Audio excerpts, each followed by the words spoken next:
El deseado de todas las gentes, capítulo 12, la tentación. Y Jesús, lleno del Espíritu Santo, volvió del Jordán y fue llevado por el Espíritu al desierto. Las palabras de Marco aún son más significativas. Él dice, y luego el Espíritu le impele al desierto, y estuvo allí en el desierto 40 días, y era tentado de Satanás, y estaba con las fieras, y no comió cosa en aquellos días. Cuando Jesús fue llevado al desierto para ser tentado, fue llevado por el Espíritu de Dios. Él no invitó a la tentación, fue al desierto para estar solo, para contemplar su misión y su obra. Por el ayuno y la oración, debía fortalecerse para andar en la senda manchada de sangre que iba a recorrer. Pero Satanás sabía que el Salvador había ido al desierto, y pensó que esa era la mejor ocasión para atacarle. Grandes eran para el mundo los resultados que estaban en juego en el conflicto entre el príncipe de la luz y el caudillo del reino de las tinieblas. Después de inducir al hombre a pecar, Satanás reclamó la tierra como suya y se llamó príncipe de este mundo. Habiendo hecho conformar a su propia naturaleza al padre y a la madre de nuestra especie, pensó establecer aquí su imperio. Declaró que el hombre le había elegido como soberano suyo. Mediante su dominio de los hombres, dominaba el mundo. Cristo había venido para desmentir la pretensión de Satanás. Como hijo del hombre, Cristo iba a permanecer leal a Dios. Así se demostraría que Satanás no había obtenido completo dominio de la especie humana y que su pretensión de reino del mundo era falsa. Todos los que deseasen liberación de su poder podrían ser librados. El dominio que Adán había perdido por causa del pecado sería recuperado. Desde el anuncio hecho a la serpiente en el Edén, y enemistad pondré entre ti y la mujer y entre tu simiente y la simiente suya, Satanás sabía que no ejercía dominio absoluto sobre el mundo. Veía en los hombres la obra de un poder que resistía su autoridad. Con intenso interés consideró los sacrificios ofrecidos por Adán y sus hijos. En esta ceremonia discernía el símbolo de la comunión entre la tierra y el cielo. Se dedicó a interceptar esta comunión. Representó falsamente a Dios, así como los ritos que señalaban al Salvador. Los hombres fueron inducidos a temer a Dios como a un ser que se deleitaba en la destrucción. Los sacrificios que debían revelar su amor eran ofrecidos únicamente para apaciguar su ira. Satanás excitaba las malas pasiones de los hombres a fin de asegurar su dominio sobre ellos. Cuando fue dada la palabra escrita de Dios, Satanás estudió las profecías del advenimiento del Salvador. De generación en generación trabajó para cegar a la gente acerca de sus profecías, a fin de que rechazase a Cristo en ocasión de su venida. Al nacer Jesús, Satanás supo que había venido un ser comisionado divinamente para disputarle su dominio.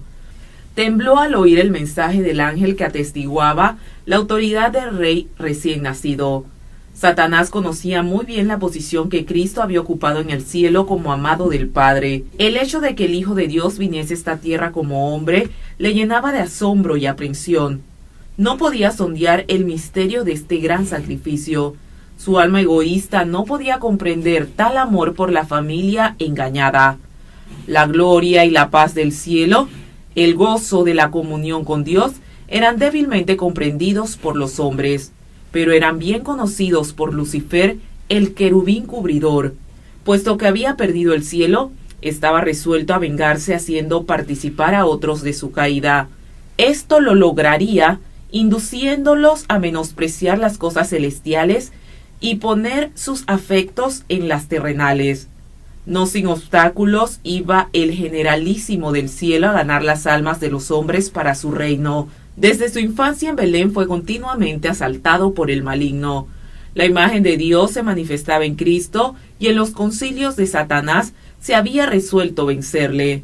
Ningún ser humano había venido al mundo y escapado del poder del engañador. Las fuerzas de la Confederación del Mal asediaban su senda para entablar guerra con él, y si era posible, prevalecer contra él. En ocasión del bautismo del Salvador, Satanás se hallaba entre los testigos. Vio la gloria del Padre que descansaba sobre su Hijo. oyó la voz de Jehová atestiguar la divinidad de Jesús. Desde el pecado de Adán, la especie humana había estado privada de la comunión directa con Dios. El trato entre el cielo y la tierra se había realizado por medio de Cristo, pero ahora que Jesús había venido en semejanza de carne de pecado, el Padre mismo habló. Antes se comunicaba con la humanidad por medio de Cristo, ahora se comunicaba con la humanidad en Cristo. Satanás había esperado que el aborrecimiento que Dios siente hacia el mal produjera una eterna separación entre el cielo y la tierra, pero ahora era evidente que la relación entre Dios y el hombre había sido restaurada. Satanás vio que debía vencer o ser vencido. Los resultados del conflicto significaban demasiado para ser confiados a sus ángeles confederados. Debía dirigir personalmente la guerra. Todas las energías de la apostasía se unieron contra el Hijo de Dios. Cristo fue hecho el blanco de toda arma del infierno. Muchos consideran este conflicto entre Cristo y Satanás como si no tuviese importancia para su propia vida, y para ellos tiene poco interés. Pero esta controversia se repite en el dominio de todo corazón humano. Nunca sale uno de las filas del mal para entrar en el servicio de Dios sin arrostrar los asaltos de Satanás. Las seducciones que Cristo resistió son las mismas que nosotros encontramos tan difíciles de resistir. Le fueron infligidas en un grado tanto mayor cuanto más elevado es su carácter que el nuestro, llevando sobre sí el terrible peso de los pecados del mundo. Cristo resistió la prueba del apetito, del amor al mundo y del amor a la ostentación que conduce a la presunción. Estas fueron las tentaciones que vencieron a Adán y a Eva, y que tan fácilmente nos vencen a nosotros. Satanás había señalado el pecado de Adán como prueba de que la ley de Dios era injusta y que no podía ser acatada. En nuestra humanidad, Cristo había de resarcir el fracaso de Adán, pero cuando Adán fue asaltado por el tentador, no pesaba sobre él ninguno de los efectos del pecado. Gozaba de una plenitud de fuerza y virilidad, así como del perfecto vigor de la mente y el cuerpo.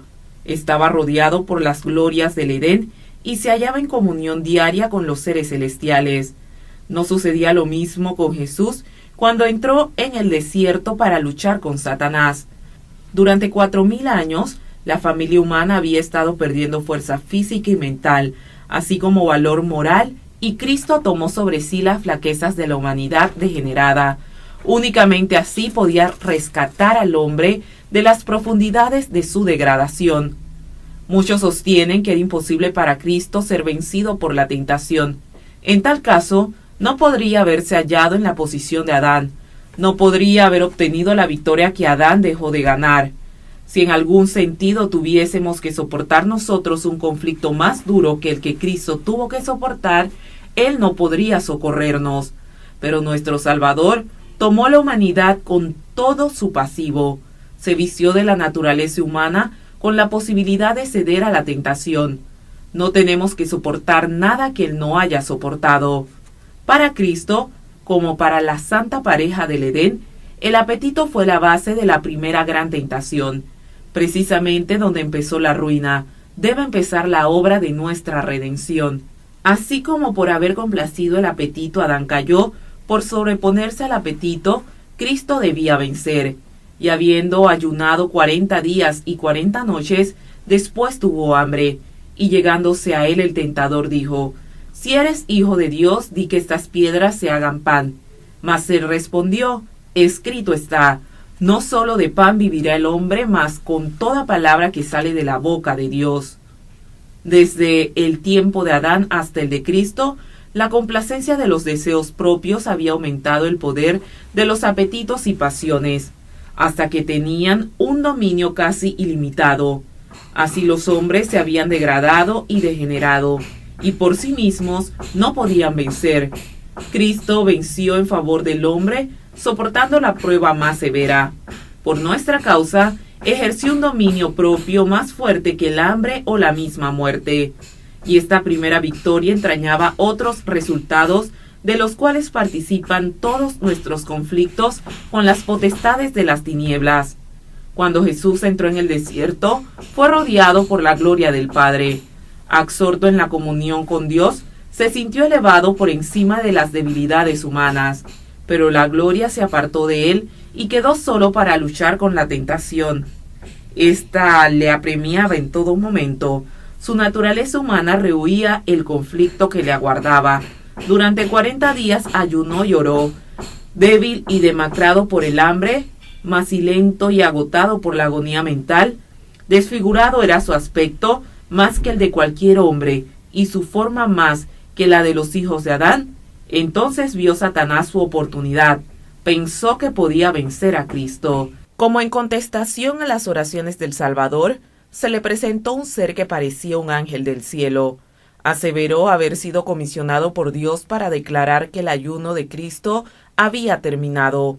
Así como Dios había enviado un ángel para detener la mano de Abraham a fin de que no sacrificase a Isaac, así también, satisfecho con la buena disposición de Cristo para entrar por la senda manchada de sangre, el Padre había enviado un ángel para librarlo. Tal era el mensaje traído a Jesús. El Salvador se hallaba debilitado por el hambre y deseaba con vehemencia alimentos cuando Satanás se le apareció repentinamente.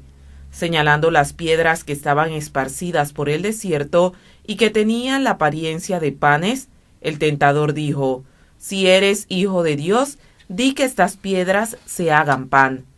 Aunque se presentó como ángel de luz, delataban su carácter estas primeras palabras: «Si eres hijo de Dios». En ellas se insinuaban la desconfianza.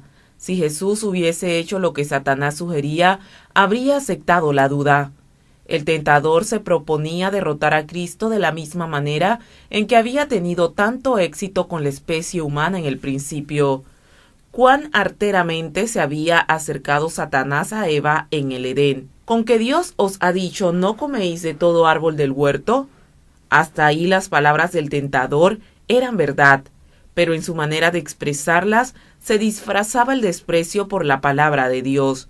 Había una negativa encubierta, una duda de la veracidad divina. Satanás trató de insinuar a Eva el pensamiento de que Dios no haría lo que había dicho, que el privarlos de una fruta tan hermosa contradecía su amor y compasión por el hombre. Así también el tentador trató de inspirar a Cristo sus propios pensamientos: «Si eres el Hijo de Dios». Las palabras repercuten con amargura en su mente. En el tono de su voz hay una expresión de completa incredulidad. ¿Habría de tratar Dios así a su propio Hijo? ¿Lo dejaría en el desierto con las fieras, sin alimento, sin compañía, sin consuelo? ¿Le insinuaba que Dios nunca quiso que su Hijo estuviese en tal estado? Si eres el Hijo de Dios, muéstrame tu poder, aliviándote a ti mismo de esta hambre apremiante. Ordena que estas piedras sean transformadas en pan. Las palabras del cielo: «Este es mi Hijo amado, en el cual tengo contentamiento», resonaban todavía en los oídos de Satanás, pero estaba resuelto a hacer dudar a Cristo en este testimonio. La palabra de Dios era para Cristo la garantía de su misión divina. Él había venido para vivir como hombres entre los hombres, y esta palabra declaraba su relación con el cielo. Era el propósito de Satanás hacerle dudar de esta palabra. Si la confianza de Cristo en Dios podía ser quebrantada, Satanás sabía que obtendría la victoria en todo el conflicto. Vencería a Jesús. Esperaba que bajo el imperio de la desesperación y el hambre extrema, Cristo perdería la fe en su Padre y obraría un milagro en su propio favor. Si lo hubiera hecho, habría malogrado el plan de salvación. Cuando Satanás y el Hijo de Dios se encontraron por primera vez en conflicto, Cristo era el generalísimo de las huestes celestiales, y Satanás el caudillo de la rebelión del cielo. Fue echado fuera. Ahora su condición estaba aparentemente invertida, y Satanás se aprovecha de su supuesta ventaja. Uno de los ángeles más poderosos, dijo, ha sido desterrado del cielo. El aspecto de Jesús indica que Él es aquel ángel caído, abandonado de Dios y de los hombres. Un ser divino podría sostener su pretensión realizando un milagro. Si eres el Hijo de Dios, di que estas piedras se hagan pan. un acto tal de poder creador, insistía el tentador. Sería evidencia concluyente de su divinidad, pondría término a la controversia. No sin lucha pudo Jesús escuchar en silencio al supremo engañador, pero el Hijo de Dios no había de probar su divinidad a Satanás, ni explicar la razón de su humillación. Accediendo a las exigencias de rebelde, no podía ganar nada para beneficio del hombre ni la gloria de Dios. Si Cristo hubiese obrado de acuerdo con la sugestión del enemigo, Satanás habría dicho aún: «Muéstrame una señal para que crea que eres el Hijo de Dios». La evidencia habría sido útil para quebrantar el poder de la rebelión en su corazón, y Cristo no había de ejercer el poder divino para su propio beneficio. Había venido para soportar la prueba como debemos soportarla nosotros, dejándonos un ejemplo de fe y sumisión. Ni en esta ocasión ni en ninguna otra ulterior en su vida terrenal realizó él un milagro en favor suyo. Sus obras admirables fueron hechas para beneficiar a otros. Aunque Jesús reconoció a Satanás desde el principio, no se sintió provocado a entrar en controversia con él. Fortalecido por el recuerdo de la voz del cielo, se apoyó en el amor de su Padre. No quiso parlamentar con la tentación. Jesús hizo frente a Satanás con las palabras de la Escritura: «Escrito está». En toda tentación, el arma de su lucha era la palabra de Dios. Satanás exigía de Cristo un milagro como señal de su divinidad, pero aquello que es mayor que todos los milagros, una firme confianza en un «así dice Jehová», era una señal de que no podía ser convertida. Mientras Cristo se mantuviese en esa posición, el tentador no podría obtener ventaja alguna. Fue en el tiempo de mayor debilidad cuando Cristo fue asaltado por las tentaciones más fieras. Así Satanás pensaba prevalecer. Por este método había obtenido la victoria sobre los hombres. Cuando faltaba la fuerza y la voluntad se debilitaba, y la fe dejaba de reposar en Dios. Entonces los que habían luchado valientemente por lo recto durante mucho tiempo eran vencidos. Moisés se hallaba cansado de los 40 años de peregrinaciones de Israel cuando su fe dejó de asirse momentáneamente del poder infinito. Fracasó en los mismos límites de la tierra prometida. Así también sucedió con Elías, que había permanecido indómito delante del rey Acab y había hecho frente a toda la nación de Israel, encabezada por los 450 profetas de Baal. Después de aquel terrible día pasado sobre el Carmelo, cuando se había muerto a los falsos profetas y el pueblo había declarado su fidelidad a Dios, Elías huyó para salvar su vida ante las amenazas de la idólatra Jezabel. Así se había aprovechado Satanás de la debilidad de la humanidad, y aún hoy sigue obrando de la misma manera. Siempre que una persona esté rodeada de nubes, se halle perpleja por las circunstancias o afligida por la pobreza y angustia, Satanás está listo para tentarla y molestarla. Ataca los puntos débiles de nuestro carácter. Trata de destruir nuestra confianza en Dios porque Él permite que exista tal estado de cosas. Nos vemos tentados a desconfiar de Dios y a poner en duda su amor. Muchas veces el tentador viene a nosotros como se presentó a Cristo, desplegando delante de nosotros nuestras debilidades y flaquezas. Espera desalentar el alma y quebrantar nuestra confianza en Dios. Entonces, está seguro de su presa. Si nosotros le hiciéramos frente como lo hizo Jesús, evitaríamos muchas derrotas. Parlamentando con el enemigo, le damos ventaja. Cuando Cristo dijo al tentador: «No con solo el pan vivirá el hombre, mas con toda palabra que sale de la boca de Dios», repitió las palabras que más de 14 siglos antes había dicho Israel. Acordarte has de todo el camino por donde te he traído Jehová tu Dios estos 40 años en el desierto, y te afligió e hízote tener hambre, y te sustentó con maná, comida que no conocías tú ni tus padres le habían conocido, para hacerte saber que el hombre no vivirá de solo pan, mas de todo lo que sale de la boca de Jehová vivirá el hombre. En el desierto, cuando todos los medios de sustento se habían agotado, Dios envió a su pueblo maná del cielo. y esta es una provisión suficiente y constante. Dicha provisión había de enseñarles que mientras confiasen en Dios y anduviesen en sus caminos, Él no los abandonaría. El Salvador puso ahora en práctica la lección que había enseñado Israel. La palabra de Dios había dado socorro a las huestes hebreas y la misma palabra se lo daría también a Jesús. Esperó el tiempo en que Dios había de traerle alivio. Se hallaba en el desierto en obediencia a Dios y no iba a obtener alimento siguiendo las sugestiones de Satanás. En presencia del universo atestiguó que es menor calamidad sufrir lo que venga que apartarse en un ápice de la voluntad de Dios. No con solo el pan vivirá el hombre, mas con toda palabra que sale de la boca de Dios. Muchas veces el que sigue a Cristo se ve colocado en donde no puede servir a Dios y llevar adelante sus empresas mundanales. Tal vez le parezca que la obediencia a algún claro requerimiento de Dios le privará de sus medios de sostén. Satanás quisiera hacerle creer que debe sacrificar las convicciones de su conciencia, pero lo único en que podemos confiar en este mundo es la palabra de Dios. Buscad primeramente el reino de Dios y su justicia, y todas estas cosas os serán añadidas. Aún en esta vida no puede beneficiarnos el apartarnos de la voluntad de nuestro Padre Celestial. Cuando aprendamos a conocer el poder de su palabra, no seguiremos las sugestiones de Satanás para obtener alimento o salvarnos la vida. Lo único que preguntaremos será, ¿cuál es la orden de Dios y cuál es su promesa? Conociéndolas, obedeceremos la primera y confiaremos en la segunda.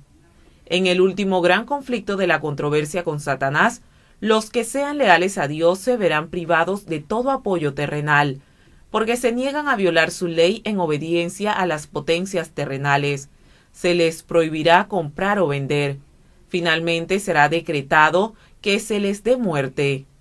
Pero al obediente se le hace la promesa: habitará en las alturas, fortalezas de roca serán su lugar de acogimiento, se le dará su pan y sus aguas serán ciertas. Los hijos de Dios vivirán por esta promesa, serán alimentados cuando la tierra esté asolada por el hambre, no serán avergonzados en el mal tiempo, y en los días de hambre serán hartos. El profeta Habacuc previó este tiempo de angustia y sus palabras expresan la fe de la Iglesia. Aunque la higuera no florecerá, ni en las vides habrá fruto, mentirá la obra de la oliva, y los labrados no darán mantenimiento. Y las ovejas serán quitadas de la majada, y no habrá vacas en los corrales. Con todo, yo me alegraré en Jehová y me gozaré en el Dios de mi salud. De todas las lecciones que se desprenden de la primera gran tentación de nuestro Señor, ninguna es más importante que la relacionada con el dominio de los apetitos y pasiones. En todas las edades, las tentaciones atrayentes para la naturaleza física han sido las más eficaces para corromper y degradar a la humanidad. Mediante la intemperancia, Satanás obra para destruir las facultades mentales y morales que Dios dio al hombre como un don inapreciable. Así viene a ser imposible para los hombres apreciar las cosas de valor eterno. Mediante la complacencia de los sentidos, Satanás trata de borrar del alma todo vestigio de la semejanza divina. La sensualidad irrefrenada y la enfermedad y degradación consiguientes que existían en tiempos del primer advenimiento de Cristo existirán con intensidad agravada antes de su segunda venida. Cristo declara que la condición del mundo será como en los días anteriores al diluvio y como en tiempos de Sodoma y Gomorra. Todo intento de pensamientos del corazón será de continuo al mal. Estamos viviendo en la víspera misma de este tiempo pavoroso, y la lección del ayuno del Salvador debe grabarse en nuestro corazón. Únicamente por la indecible angustia que soportó Cristo podemos estimar el mal que representa el complacer sin frenos los apetitos. Su ejemplo demuestra que nuestra única esperanza de vida eterna consiste en sujetar los apetitos y pasiones a la voluntad de Dios. En nuestra propia fortaleza se nos es imposible negarnos a los clamores de nuestra naturaleza caída. Por este medio, Satanás nos presentará tentaciones. Cristo sabía que el enemigo se acercaría a todo ser humano para aprovecharse de las debilidades hereditarias y entrampar, mediante sus falsas insinuaciones, a todos aquellos que no confían en Dios. Y recorriendo el terreno que el hombre debe recorrer, nuestro Señor ha preparado el camino para que venzamos. No es su voluntad que seamos puestos en desventaja en el conflicto con Satanás. No quiere que nos intimiden ni desalienten los asaltos de la serpiente. Tened buen ánimo, dice, yo he vencido el mundo. Considera al Salvador en el desierto de la tentación todo aquel que lucha contra el poder del apetito. Véale en su agonía sobre la cruz cuando exclamó, sed tengo. Él padeció todo lo que nos pueda tocar sufrir. Su victoria es nuestra. Jesús confió en la sabiduría y fuerza de su Padre Celestial. Declara, Jehová el Señor me ayudará, por tanto no he sido abochornado, y sé que no seré avergonzado. He aquí que Jehová me ayudará. Llamando la atención de su propio ejemplo, él nos dice, ¿quién hay de entre vosotros que teme a Jehová, que anda en tinieblas y no tiene luz? Confía en el nombre de Jehová y apóyese en su Dios. Viene el príncipe de este mundo, dice Jesús, mas no tiene nada en mí. No había en él nada que respondiera a los sofismas de Satanás. Él no sintió en pecar, ni siquiera por un pensamiento cedió a la tentación. Así también podemos hacer nosotros. La humanidad de Cristo estaba unida con la divinidad. Fue hecho idóneo para el conflicto mediante la permanencia del Espíritu Santo en él. Y él vino para hacernos participantes de la naturaleza divina. Mientras estemos unidos con él por la fe, el pecado no tendrá dominio sobre nosotros. Dios extiende su mano para alcanzar la mano de nuestra fe y dirigirla a asirse de la divinidad de Cristo, a fin de que nuestro carácter pueda alcanzar la perfección. Y Cristo nos ha mostrado cómo puede lograrse esto. ¿Por medio de qué venció él en el conflicto con Satanás? Por la palabra de Dios. Solo por medio de la palabra pudo resistir la tentación. Escrito está, dijo, y a nosotros nos son dadas preciosas y grandísimas promesas, para que por ellas fueseis hechos participantes de la naturaleza divina, habiendo huido de la corrupción que está en el mundo por concupiscencia. Toda promesa de la palabra de Dios nos pertenece. Hemos de vivir de toda palabra que sale de la boca de Dios, y cuando nos veamos asaltados por las tentaciones, no miremos las circunstancias o nuestra debilidad, sino el poder de la palabra. Toda su fuerza es nuestra. En mi corazón he guardado tus dichos, dice el salmista, para no pecar contra ti. Por la palabra de tus labios yo me he guardado de las vías del destructor. El deseado de todas las gentes